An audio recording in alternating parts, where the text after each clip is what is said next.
Assalamualaikum warahmatullahi wabarakatuh. Saya Nurul Ija, calon guru penggerak angkatan 9 Unit Kerja SMA 1 Salam Bebaris, Kabupaten Tapin, Kalimantan Selatan.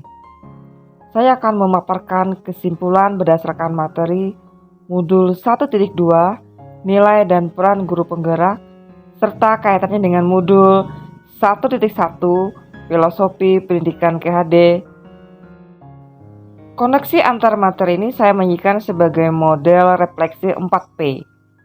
Peristiwa, perasaan, pembelajaran, dan penerapan ke depan. Yang pertama adalah refleksi peristiwa. Momen yang paling penting atau mencerahkan bagi saya adalah mempelajari modul 1.1 filosofi pemikiran KHD sebagai acuan pendidik dan modul 1.2 nilai dan peran guru penggerak. Memahami filosofi pemikiran KHD di mana seorang guru bertindak sebagai among yang bertugas menuntun murid, serta pernyataan beliau mengenai menghamba pada murid. Menganalisis masing-masing nilai dan peran guru penggerak yang berkaitan dengan filosofi KHD. Momen yang paling menantang bagi saya adalah melakukan aksi nyata atau penerapan dari filosofi pemikiran KHD. Berikutnya adalah mengerjakan setiap tugas dengan adanya batas waktu, terutama untuk tugas kolaborasi yang diberikan waktu 1 hari untuk berdiskusi bersama rekan sesama CGB. Kaitan antara modul 1.1 dan modul 1.2 yang saya pahami adalah filosofi pemikiran KHD mengenai pendidikan yang menghamba pada murid, di mana pendidikan haruslah berorientasi pada murid untuk tumbuh dan berkembang sesuai dengan minat dan bakatnya. Itu adalah menjadi seorang pemimpin pembelajaran. Refleksi kedua, perasaan. Saat momen itu terjadi, saya merasa seperti mendapat oase di padang pasir. Oase di sini adalah mendapat ilmu dan pengalaman berharga yang saya dapatkan dari pendidikan CGP ini. Saya merasa bersyukur dan berbahagia karena berkesempatan belajar di sini. Sebagai seorang pendidik yang masih minim pengalaman, saya harus banyak belajar untuk membenahi diri.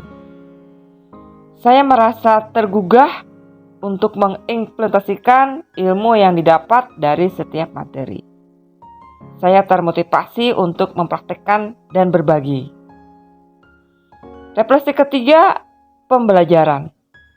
Sebelum momen tersebut terjadi, saya berpikir bahwa saya adalah guru biasa yang memiliki orientasi bahwa pembelajaran yang baik adalah murid duduk, diam, mendengarkan, dan guru sebagai pusat pembelajaran. Saya selalu mengedepankan penilaian kognitif karena adanya mata pelajaran yang harus selesai sesuai target dan KKM nilai yang harus dicapai. Saya tidak pernah merefleksikan apa yang saya kerjakan. Saya tidak pernah berkolaborasi dengan rekan sejawat. Sekarang saya berpikir bahwa saya harus mampu menjadi pemimpin pembelajaran yang berpihak pada murid dengan selalu berinovasi agar pembelajaran menjadi lebih menyenangkan dan bermakna. Mewujudkan kepemimpinan murid, menjadi coach bagi guru lain, mendorong berkolaborasi dengan teman sejawat, orang tua, dan masyarakat.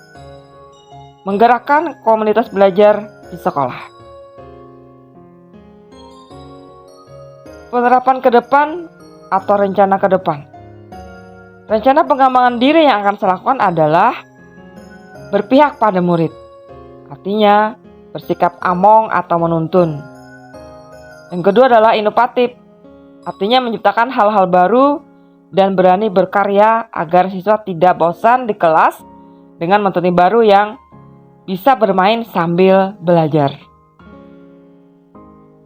Rencana pengembangan diri yang akan saya lakukan mulai dari sekarang adalah reflektif, artinya selalu berpikir terbuka dan bertanya pada diri sendiri apa saja yang sudah saya lakukan, apa saja kekurangannya dan apa saja solusinya agar pengajaran saya menyenangkan bagi siswa. Selain itu, secara berkesinambungan melakukan refleksi dengan diri setelah selesai melaksanakan pembelajaran. Selama proses pembelajaran, apa saja yang harus diperbaiki dan harus senantiasa up to date sesuai dengan keadaan zaman. Berikutnya mandiri, artinya berinisiatif untuk bergerak dan memiliki motivasi diri agar terus mandiri serta bermanfaat bagi orang lain. Jadi sebagai seorang pendidik, saya harus selalu mengikuti pelatihan-pelatihan untuk meningkatkan kompetensi diri sebagai seorang pendidik. Demikian pemaparan saya. Terima kasih, salam, dan bahagia.